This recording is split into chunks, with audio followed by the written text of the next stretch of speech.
Bekesi Hungarian single malt whiskey. Should you grab this in your travels? Stay tuned for the Whiskey Whistle.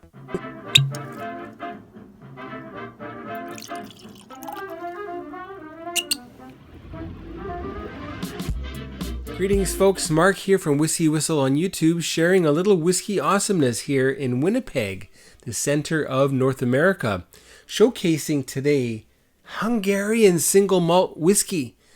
Whiskey from Hungary. This is a single malt whiskey from Bekesi, which is a manufacturer of all different types of spirits, including Palate, which is quite common in Hungary, and they also make single malt whiskey.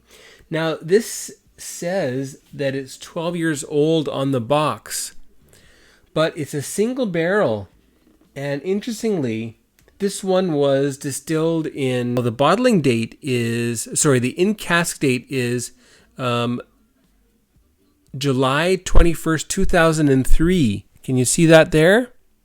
And it's handwritten. And the bottling date is 2018, May 14th. Barrel number 24 and bottle number 395 of 1,512 bottles total. It's 700 milliliters and it's 43% ABV. And this bottle is on loan. Thank you to John Gulius. Hello, John. How are you?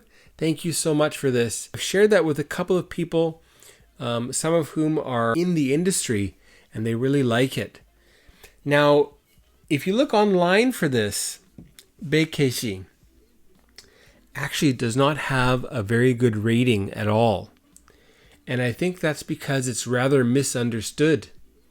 So this distillery predominantly makes Palinka, and I believe they make Azu Palinka from pumice. When you are using one set of stills for different types of spirits, the previous distillation affects the next distillation, and so on. This is a single malt whiskey from Hungary that has a very distinct, slightly Palinka type of an essence to it. The wood also that they used, I can't remember what they say here about the wood. No, I can't. That's just totally not like English at all. You cannot decipher that. Oh, here we go. Matured exclusively in a sessile oak wine cask. Bottled by hand. Okay, so there we go. So it's a wine cask. So it might be Tokai wine. I'm thinking. Again, that's Hungarian. Sessile. I don't know exactly what that means. Okay, well, let's get that poured into my trusty Glencairn glass. Whoa, got a little overboard there, about 30 milliliters. Sorry, John. And he'll get this back this week sometime. I'll drop it off for him because it's beautiful. And I think for a Hungarian, this is really representative of your country's produce, your country's terroir, of your country's style of spirits as well. All right. So here on Whiskey Whistle, we check out the color of the whiskey, the legs, just like wine legs. Let's check out the whiskey legs. We check out the nose, the palate, and the finish. And finally, we give it a Whiskey Whistle whiskey score. So let's check out the color first of all. What do you see for color here? Now, this is nearly 15 years old. July 2003 to May 2018. So 14 years, 10 months. And you get this nice, beautiful golden color. Absolutely, that is unchill filtered and natural in color.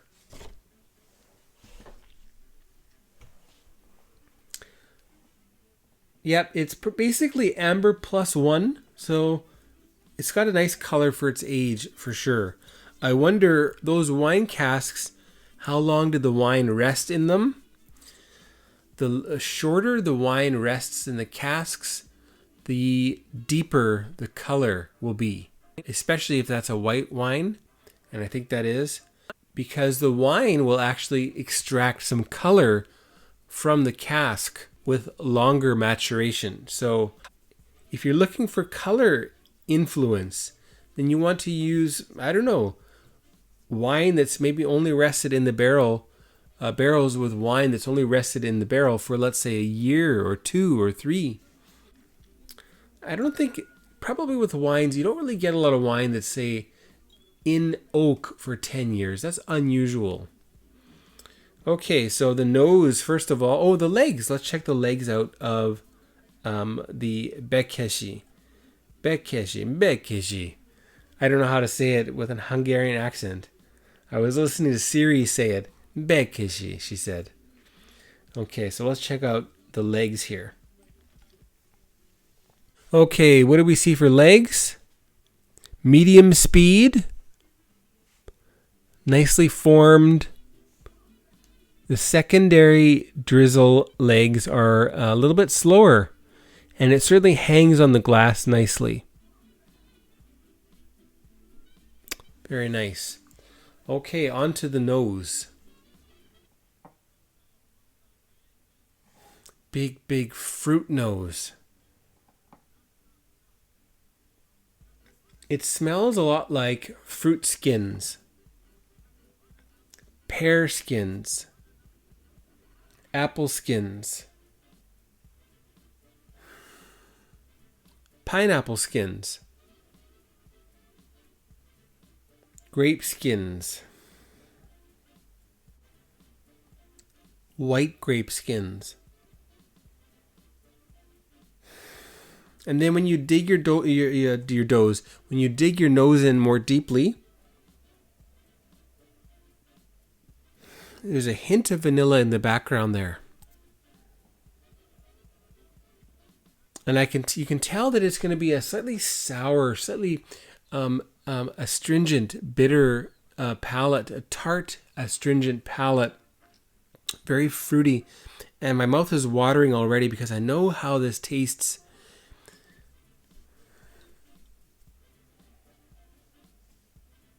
And the more you smell it, the more you get this sort of a dusty, older, bookshelfy, older kind of a whiskey nose.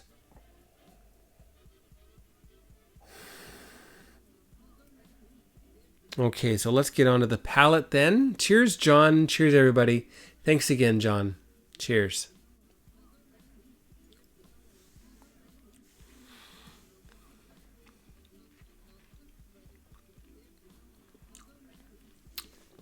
Insane fruity palate. Lots of stone fruit. It's big on apricot kernels, apricot stones, apricot flesh, a little bit of overripe peach, but mostly apricot, big, huge apricot.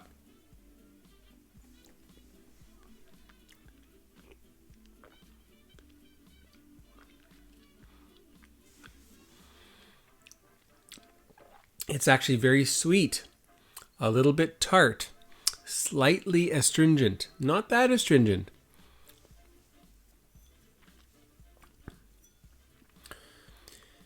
It coats the mouth very nicely. The palate is medium to long. Very fruity, extremely fruity on the finish. It's like drinking apricot distillate.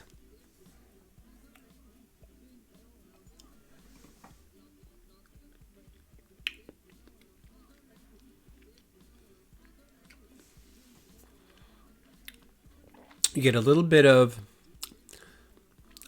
sugared almonds alongside that apricot. Beautiful. Let's add some water. We're going to add a good amount.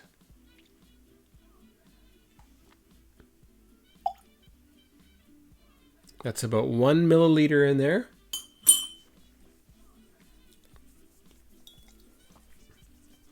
And somebody was asking me why shake my glass so quickly. Well, right now what I'm doing is I'm trying to integrate that water into the spirit. And I should let it sit for a day,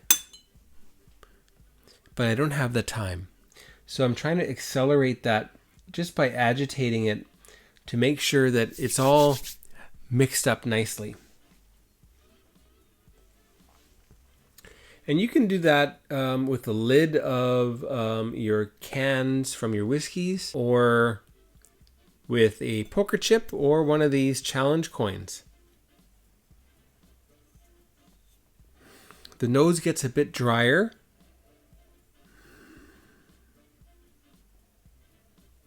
And I get more vanilla coming through here now.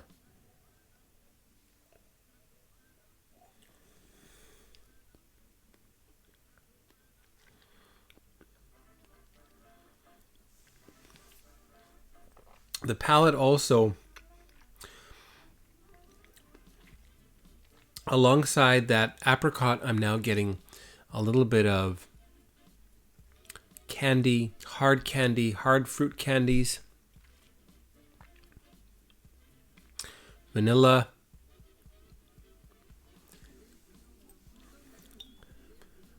the fruit syrups for Italian soda.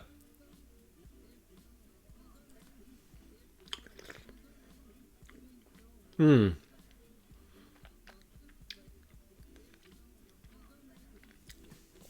I'll tell you right now, this will make an incredible highball with just club soda added.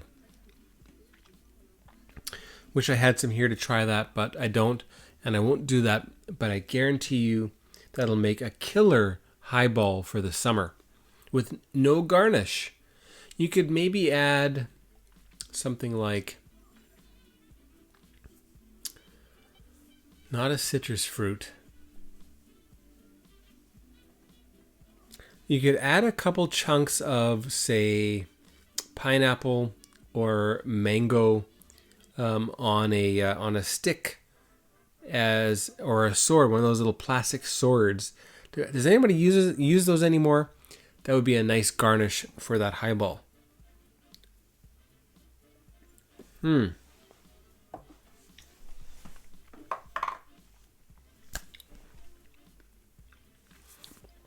The finish also medium to long, extremely fruity. It's a dusty fruit. And again, very much like Tokaj and Palinka. And I believe, again, I think that Tokaj, let's say Putano, the less sweet type of Tokaj wine. And the pumice Palinka, Azu Palinka, in this Bekesi single malt from Hungary. Oh, it's nice. I like it. All right, let's get on to the WhiskyWhistle whiskey score for Bekesi single malt from Hungary. What is that going to be? That's going to be 89 out of 100. Yep, you heard right. 89 out of 100 is the WhiskyWhistle whiskey score for this extremely different, entirely terroir-esque single malt from Hungary. It's beautiful, and I highly recommend it, and I think that you should try it if you happen to be traveling. I don't think that's going to be available outside of Hungary. It might be. Get some to share with your friends. Buy it for your whiskey club. Send it to your favorite whiskey reviewer and see if they like that. That could be me. Don't send it to me because I've already reviewed it, okay? All right, take care, everybody. Hope you enjoyed that. Make sure you subscribe to WhiskyWhistle by clicking the link right over here. You see my emblem right there. Over here, wherever that is. I guess that's about here. Hit the bell up there so you're notified of future Whiskey Whistles. Check me out on Patreon. Help fuel Whiskey Whistle. Patreon.com/WhiskyWhistle. All right? And if you're in Winnipeg, then check out the Winnipeg Whiskey Club. WinnipegWhiskeyClub.com is the website. Check me out on Facebook, Winnipeg Whiskey Club and Friends. Okay? Take care, everybody. We'll see you for the next one again. Thanks very much, John. Take care. Bye, John and Chris. Thanks for watching Whiskey Whistle. Be sure to subscribe, and don't forget to give this video a like and leave a comment down below. Be sure to stay tuned next time to join me, the host of the show, Mark, as I explore more whiskeys with you. Take care now, and we'll see you next time. If you know